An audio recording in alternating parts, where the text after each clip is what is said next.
9th CBSE board എക്സാമിന് ഏറ്റവും പ്രധാനപ്പെട്ട ഡയഗ്രംസ് ഏതൊക്കെയെന്ന് നോക്കിയാലോ. ഫിസിക്സിൽ റേ ഡയഗ്രംസ് പ്രത്യേകം ശ്രദ്ധിക്കണം. ലെൻസും മിററും, അതിൽ തന്നെ കോൺവെക്സും കോൺകേവും. ലെൻസിലും മിററിലും കോൺവെക്സ് ലെൻസും കോൺകേവ് ലെൻസും, അതുപോലെ തന്നെ മിററിൽ കോൺവെക്സ് മിററും കോൺകേവ് മിററിൻ്റെയും റേ ഡയഗ്രംസ് നല്ലവണ്ണം നമ്മൾ പഠിക്കണം.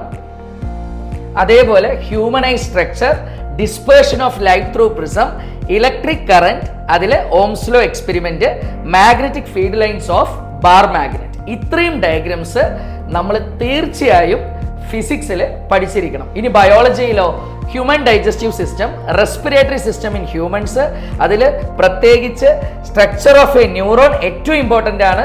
എക്സ്ക്രീറ്ററി സിസ്റ്റം ഇൻ ഹ്യൂമൻസ്, അതിൽ കിഡ്നി സ്പെസിഫിക് ആയിട്ട്. ഒന്നുകൂടി പറയാം, human digestive system, respiratory system in humans, structure of a neuron ഏറ്റവും പ്രധാനപ്പെട്ടത്, excretory system in humans, then male and female reproductive system, reflex arc, അതിൽ nervous system pathway, then structure of a flower, അതിൽ longitudinal section ആണ് നോക്കേണ്ടത്, അതുപോലെ cross and longitudinal section of a leaf. Then കെമിസ്ട്രിയിൽ electrolytic refining of copper. അപ്പൊ ഇത്രയും diagrams ആണ്